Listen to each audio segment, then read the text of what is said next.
이 연구 러닝 어널리틱스라고 제가 썼는데 아까 제목에 나왔던 학습 분석 도대체 무엇인가 굉장히 많은 사람들이 얘기를 하고 있는데 저는 많은 문헌들을 봤지만 이것이 가장 제 마음에 들었었던 것 같아요. 이 최근에 호라이즌 레포트를 굉장히 많이 보고 있잖아요. 저희가 이게 5년 주기로 이제 5년 동안 매해 나오고 있는데 이 중에서 이 호라이즌 레포트에서 학습 분석학을 얘기를 할 때에 이 가트너 이 회사에서 나오는 인용구를 많이 써요. 이것을 봤을 때 크게 두 가지가 나오는데 하나는 뭐냐면 예측을 할 수 있다는 것이고 학습 분석학을 통해서요. 그리고 이 예측을 통해서 처방을 한다는 내용인데요. 최근에 이대 조희경 교수님께서 한국교육개발원에 와서 설명을 해주시는 것 중에 제 마음에 가장 쏙 들어온 그림이었는데 학습 분석학이 그 교수님 말씀으로는 그렇게 말씀을 하세요. 처음에는 기관적, 그러니까 인스티튜셔널한 레벨에서의 어떤 예측과 어떤 처방을 할 건지를 얘기를 했다는 거죠. 근데 점점 그런데 어떤 사업, 어떤 군집에서 어떻게 우리가 예측하고 처방하는지 더 내려가면 개인에게 어떻게 예측하고 처방하는지 더 내려가서는 그 상황별로 사람을 넘어서서 또 우리는 예측하고 그리고 처방할 수 있다 이런 얘기들을 하셨어요. 그런데 교수님 말씀으로는 교육공학적 트렌드가 이렇게 내려가고 있다라고 말씀을 하셨는데 사실 저희 지금 한국교육개발원에서 굉장히 많은 사업들을 하고 많은 예산을 투입해서 하고 있지만 여기서부터 이렇게 내려가고 있다는 말씀을 하셨는데요. 저희는 여기도 제대로 하고 있는가? 이것도 그리고 또 이것도 어떨 때에는 같이 이루어져야 되는 것은 아닌가? 이런 생각들을 해보았습니다. 문헌연구 당연히 학습 분석학에 대해서 얘기를 했었는데 그 조희경 교수님이 말씀하신 것 중에 제일 제 마음에 와닿던 그 단어는 뭐였냐면 학습 분석학 그래서 Learning Analytics S를 붙인다. 이것이 지금 학문 분야로서 자리 잡고 있다라는 말씀을 하셨고 제 마음에 제일 와닿았던 것만 가져다가 붙여놓았는데 이것을 보시면 뭐랄까 거의 대부분 어떻게 예측하고 그리고 어떻게 처방할 수 있는지에 대한 얘기를 하고 있습니다. 이 학습 분석학이라고 하는 것이 진짜 학문이구나 하는 느낌이 드는 것이 이렇게 모델을 갖고 있기도 해요. 물론 다른 환경이었는데 저희는 중등교육이고 온라인 환경이지만 여기는 지금 그 대학교이고 그리고 오프라인 환경이지만 이 학습 분석학을 통해서 여기서는 retain 그러니까 어떻게 머무르게 하느냐 하는 확률을 이런 모델을 통해서 구하고 있다는 것을 볼 수 있었습니다.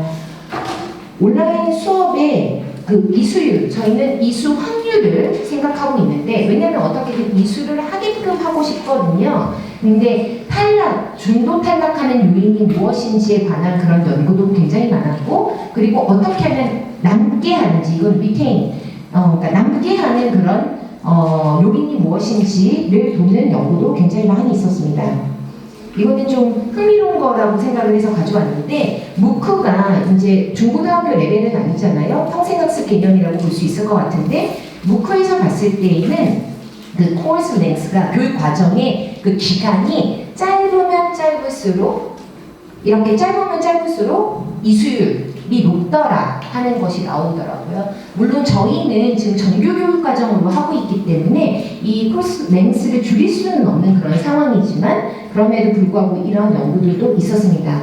그리고 스타트 데이시라고 하는 게 있었는데 이건 아마 초기에 이런 연구들이 성행했던 것 같아요. 왜냐면 무크가 처음에 시작을 했을 때에는 사람들이 너도 나도 들어가서 한번 맛을 봤지만 이것이 어떻게 해서 이수를 하는지를 정말 보았을 때에는 굉장히 힘들다고 생각을 해서 처음에는 굉장히 중도 탈락하는 경우가 많았던 거죠. 그런데 가면 갈수록 그 의미들을 깨닫게 되고 최근에 개설하게 된 과목들이 훨씬 더 많이 머무르더라 하는 그런 게 있었습니다. 또한 이런 중도 탈락률이나 유지율에 대한 것과 함께 어떤 처방을 내려야 되는지에 대한 문헌들도 많이 있었고요. 저희가 데이터를 모은 곳은 온라인 수업이라는 그런 과정이었습니다. 중고등학교 학생들이 있고요. 2013년부터 고등학교를 시작했고 2015년도부터 중학교는 시작했는데 이렇게 지금 현재 많은 학생들이 현재 정규학교 학생들이 온라인으로 수업을 듣고 있습니다. 그 과목 수로 봤을 때는 훨씬 많은 작년 2019년 같은 경우에는 거의 3만 과정에 해당되는 지금 과목들이 열려 있다고 보시면 될 것 같습니다. 작년 제가 이 축에 그 학술대회에 와서 2018년도 1학기 데이터를 가지고 어떻게 했을 때 이수를 할 수 있는지 요인을 뽑아본 적이 있었거든요. 그때 봤을 때 이런 요인들이 있었습니다.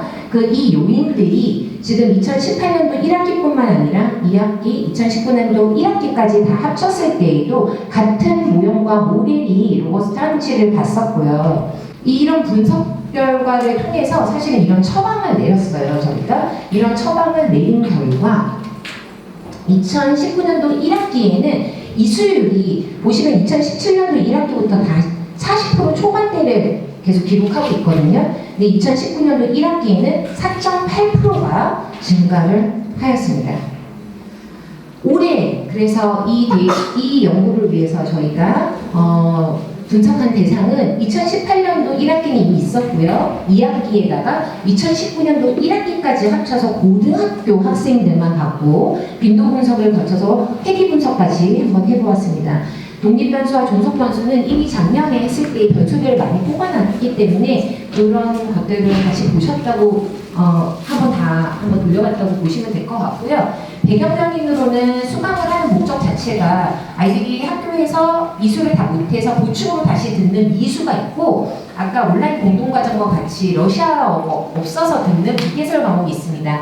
학년은 고등학교 1학년, 2학년, 3학년이 당연히 있었을 것이고요. 상호작용 횟수라고 하는 것은 게시판에 질문을 올리고 답하는 그런 선생님과의 상호작용을 본 거고 초기 로그인 횟수라고 하는 거는 초반부에 3분의 1 지점까지 아이들이 얼만큼 들어왔을 때 이수율에 영향을 미치는지 평가 여부라고 하는 건 시도교육청 17개가 기말고사를 보는 곳이 있고 안 보는 곳이 있어요. 그래서 보는 데에는 영향을 미치는가 안 보는 데가 더 이수율이 높은가를 보았다고 보시면 되겠습니다.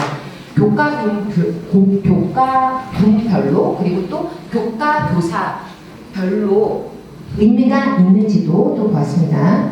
연구 결과 이제 우선은 빈도 분석을 했는데 빈도만 보셔도 지금 어느 정도 이 바이너리 하는 그 데이터들하고 뉴메리컬 하는 데이터들이 있었는데요. 기본적으로 보시면 조금씩 차이가 나고 있음을 볼 수 있거든요. 이에 따라 저희가 회귀 분석을 돌려보았고 지금 현재 2018년도 1학기 모델, 2019년도 1학기 모델, 1학년 1학기 통합 모델과 그리고 2학기까지 합친 전체 모델을 갖게 되었습니다.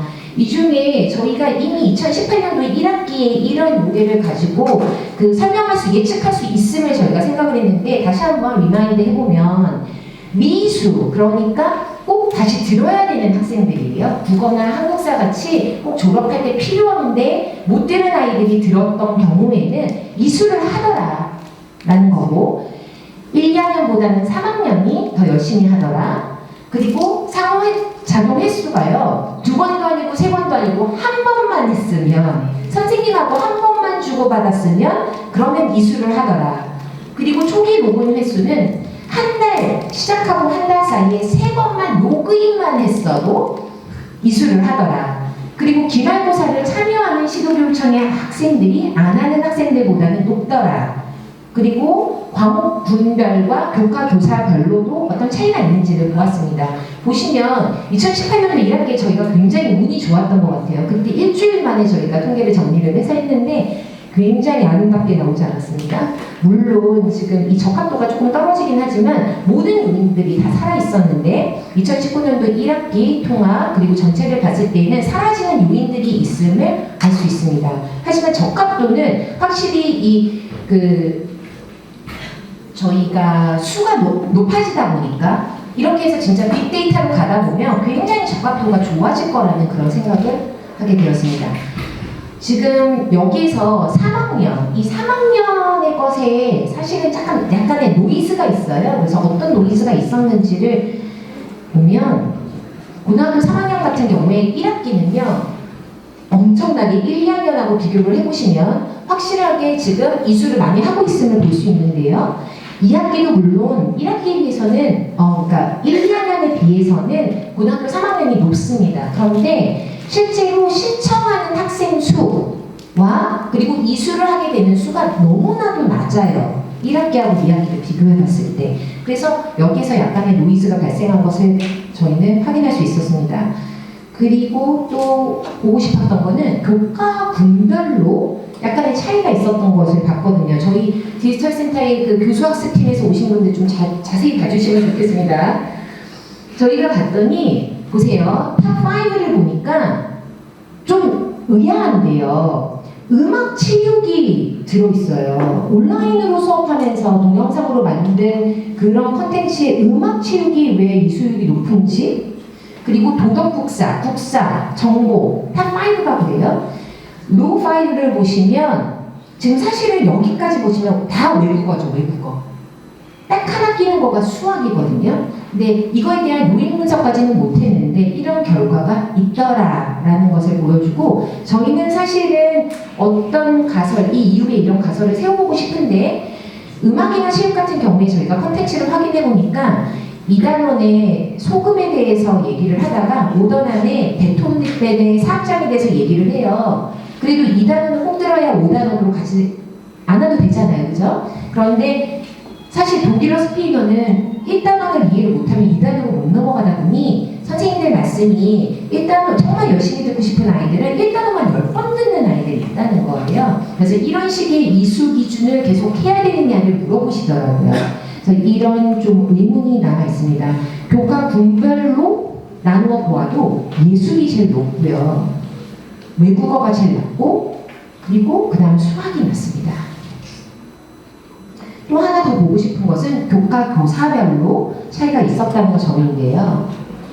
저희가 작년에 2019년도 1학기에 교과 교사들이 활동한 내역들을 가지고 점수를 드렸어요. 0점부터 4점까지. 그랬는데 우수한 선생님들의 그 반 아이들은 더 높은 이수율을 보이는 것을 저희가 확인할 수 있었습니다. 이것은 교과가 굉장히 어려운 스페인어라도 선생님이 우수 활동을 하는 곳에 있는 아이들은 그래도 높이 이수를 하더라 하는 것을 저희는 확인할 수 있었습니다. 이에 따라 이제 마지막인데요. 예측을 지금 해본 거예요. 저희 지금 제일 궁금한 거는 지금 하고 있는 2019년도 2학기에 어떤 결과가 나올까가 되게 궁금해요. 근데 저희가 지금 모델이 있기 때문에 그거에 따라서 조금은 예측을 해볼 수 있을 것 같은데, 어쨌거나 이런 예측을 통해서 저희가 처방을 하는 것이 저희 또 사업 운영하는 사람들에게는 책무이기 때문에 이 이수율 같은 경우에는 미이수가 더 높고 3학년이 더 높다는 것을 계속 알리려고 하고 있습니다. 그래서 교과교사 중에 1학년이나 2학년을 맡은 선생님 또는 미개설 교과에 있는 선생님들은 좀 더 열심히 하라고 저희가 간접적으로 말씀드릴 수 있겠죠. 그리고 학습자의 학습 활동에 따른 변인들이 있었는데 아까도 말씀드렸지만 상호작용 한 번만 하면 이수율이 높더라. 그래서 저희가 계속 고민한 중에 저희가 꼭 과제를 2개를 해야 되는데 포문형 과제를 통해서 이렇게 상호작용을 늘릴 수 있는 방법을 하면 이게 이수율에 영향을 미칠 것인지를 보려고 하고 있고요. 또 초기 로그인 횟수가 딱 3번만 해도 지금 많은 아이들이 이수를 할 수 있다는 결과가 있었기 때문에 초기에 좀 더 많은 독려를 하려고 하고 있습니다. 학습 배경 변인들도 교과교사나 과목에 관한 변인들이 있었는데 이 부분은 사실은 조금은 더 심층 분석을 해봐야 저희가 어떤 요인으로 인하여 이수 확률이 높아졌는지 이것을 볼 수 있을 것 같아서 또 이번 2학기에 저희가 데이터를 받게 되면 한번 다시 잘 보려고 하고 있습니다. 저희가 지금 학습 분석하기라고 하는 그런 키워드를 가지고 계속 어떤 데이터를 또 돌려보고 결과를 가져오고 있는데요. 계속 해 나가려고 하는 것은 무엇이냐면 예측을 해서 좋은 처방을 내리려고 하는 건데, 사실 이 연구를 계속하면서 느꼈던 것은 그 어쩌다 발견한 하루에 나오는 하루처럼 저희가 정말로 좀 의미 있는 데이터에 이름을 붙여서 뭐 저희가 생각할 때에는 그 초기 3번 로그인 이런 거는 굉장히 의미 있는 이름이라고 생각을 했거든요. 그래서 이런 것들을 계속 발견해 나가고 또 관계자, 이해 관계자들에게 이것을 보여줌으로써 저희가 그 어쩌다 발견한 하루에 주인공 2명은 새로운 역사들을 계속 써나가거든요. 그래서 그렇게 저희가 온라인 수업 내에서 새로운 역사를 써나갈 수 있도록 노력하겠습니다. 예, 감사합니다.